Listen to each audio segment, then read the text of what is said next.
Tiswa bemicimbi yangaphandle balamazwe eBRICS badibenele ekapa belungiselela indibano yalamazwe eza kubanjelwa eGauteng ngo-August, kodwa kukho umbuzo wokuba ingaba umongameli waseRussia uVladimir Putin uza kuvunyelwa kule ndibano kusini na.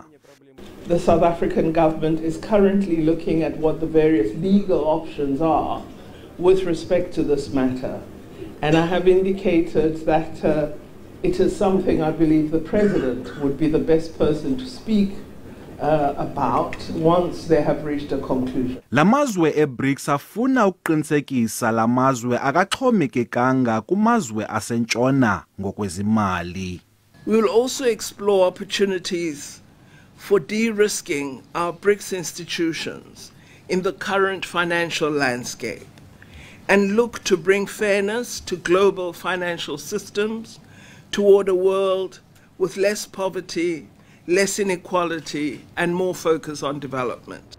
Iliqela imiba eza kuqwalaselwa kule ntlanganiso kodwa ephambili luphuhliso lwabantu kwaye nezoqoqosho. Le ntlanganiso yabaphathiswa bamazwe eBRICS iyaqhubeka nangolwesihlanu. Kwiindaba ze-SABC, Dingubulelani Philip, ekapa.